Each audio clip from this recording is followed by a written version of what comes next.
مجھے ایک صاحب نے سوال پوچھا، کہنے لگے میلاد کس کو منانا چاہیے؟ میں نے کہا اس بیٹی کو منانا چاہیے میلاد جو زندہ ہوتی تھی تو دفن کر دیا جاتا تھا، پر میرے رسول نے فرمایا اب جو بیٹی پالے گا نا میں اس کا بازو پکڑ کے جنت میں ساتھ لے کے جاؤں گا۔ میں نے کہا میلاد اس ماں کو منانا چاہیے جس کا بیٹا گلے میں رسی ڈال کے ماں کو منڈی میں بیچ آتا تھا۔ میرے مصطفیٰ کریم نے فرمایا جنت 7 آسمانوں کے اوپر سدرۃ المنتہا کے پاس تھی، پر میں نے وہاں سے کھینچ کے لا کے ماں کے قدموں کے نیچے رکھ دی ہے۔ میلاد اس باپ کو منانا چاہیے جس کی اولاد ڈنڈوں سے مارتی تھی، پر رسول کریم علیہ السلام نے فرمایا سن لو سن لو سن لو، اب جس کا ابا راضی ہوگا اسی کا اللہ راضی ہوگا۔ میں نے کہا میلاد اس غریب کو منانا چاہیے جو بھینس کی طرح بکری کی طرح منڈی میں بکتا تھا، پر مصطفیٰ نے کالے رنگ والے حبشی غلام کو سینے سے لگا کے کہا غریبوں کو چھوٹا نہ سمجھنا، میں اللہ کا رسول جب جنت میں جاؤں گا تو آگے بھی غریب ہوں گے، پیچھے بھی غریب ہوں گے، دائیں بھی غریب ہوں گے، بائیں بھی غریب ہوں گے۔ فرمایا امیر ویٹنگ لسٹ میں ہوں گے، 500 سال بعد جنت میں جائیں گے، غریبوں کے لیے جنت کے دروازے 500 سال پہلے ہی کھلوا دوں گا۔ اسے منانا چاہیے، میلاد منانا چاہیے۔ اور میں نے کہا مولوی سن، تجھے پوچھتا کوئی نہ، تیرا ذکر کوئی نہ کرتا، لیکن تو ممبر پہ بیٹھا ہے، تو محمد عربی کے نام کا کھا رہا ہے، تو علی کے نام کا کھا رہا ہے، تو عمر عثمان اور ابو بکر کے نام کا کھا رہا ہے، تو حسنین کا صدقہ کھا رہا ہے۔ تجھے نہ تیری کبھی کسی نے برادری پوچھی، نہ کبھی تیرا کسی نے ایڈریس پوچھا، نہ کبھی کسی نے تیری سند پوچھی۔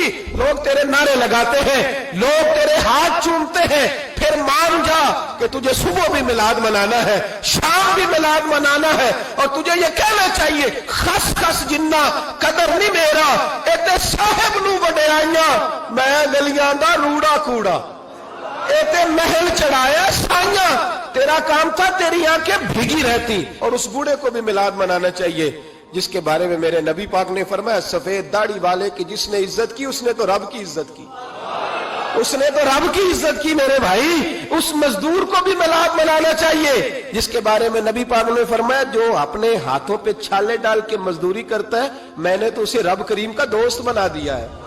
ہر اس طبقے کو میلاد منانا چاہیے جسے میرے رسول نے عزت عطا فرمائی۔ اس بہن کو بھی میلاد منانا چاہیے جس کے بارے میں نبی پاک نے فرمایا اگر کسی کا باپ چلا جائے اور اس کے حصے میں بہنیں آ جائیں، 4 بہنیں، 3 بہنیں یا 2 بہنیں بیاہ کے جو آیا تپے سے، میرے محبوب نے فرمایا میری انگلیاں جڑی ہوئی ہیں نا، اس طرح میں اسے اپنے ساتھ جوڑ کے جنت میں لے کے جاؤں گا۔ اس بہن کو میلاد نہیں منانا چاہیے۔ میرے رسول پاک نے فرمایا جس کی بیٹی واپس آ جائے، طلاق ہو گئی یا بیوہ ہو گئی، واپس آ گئی، نام بچ سکی، واپس آ گئی، فرمایا واپس آنے والی بیٹی کی جو باپ خدمت کرے گا، میرے رسول پاک فرماتے ہیں میں قیامت میں اس کا سفارشی بنوں گا۔ تو اس بیوہ کو اور طلاق یافتہ کو میلاد نہیں منانا چاہیے، وہ اس رسول کا ذکر نہیں کرے گی جس نے اتنا درجہ دے دیا، اتنا نواز دیا۔ اور تجھے تو صبح و شام میلاد میلاد کرنا چاہیے تھا، تجھے تو صبح و شام درود درود کرنا چاہیے تھا، سلام کے گجرے بھیجنے چاہیے، یا رسول اللہ یا رسول اللہ کہتے تیری زبان جو ہے وہ ہر وقت تر رہنی چاہیے تھی۔ تو بحث کر رہا ہے، تو اس پہ دلیلیں دے رہا ہے، تو اس پر باتیں کر رہا ہے۔ حضرت عمر سے پوچھنا، حضرت عمر سے، جناب اسامہ بن زید رضی اللہ تعالیٰ عنہ حضور کے غلام تھے، نبی پاک ان سے بڑا پیار کرتے تھے۔ ایک جنگ میں پیسے آئے تو حضرت عمر فاروق رضی اللہ تعالیٰ عنہ نے 25,000 دیا اپنے بیٹے کو، اور اسامہ بن زید کو 50,000 دینار دیے۔ بیٹا کہنے لگا ابا جی وہ تو چھوٹے ہیں، میں بڑا ہوں، وہ حضور کے زمانے میں بچے تھے، میں جہاد کرتا تھا، یہ آپ نے کیا کیا؟ تو حضرت عمر رو پڑے، کہنے لگے بیٹا یہ تیرے باپ کے سر پر جو عزت کے بال ہیں یہ مصطفیٰ کے اگائے ہوئے ہیں۔ یہ نبی پاک، اسامہ سے نبی پاک کا پیار بڑا تھا، حضور کی محبت بڑی تھی۔ بیٹا اس کے ناک سے ریٹ نکلتی تھی تو رسول پاک اپنے ہاتھوں سے صاف کر دیتے تھے، حضور اس کو گود میں بٹھاتے تھے۔ میں کیسے بھول جاؤں رسول پاک کے احسانات کیسے۔ حضرت عمر جا رہے تھے تو مکے کے رستے میں ایک تنا آیا، کھجور کا خشک تنا، حضرت عمر نے اس کو بازوؤں میں لے کے رونا شروع کر دیا۔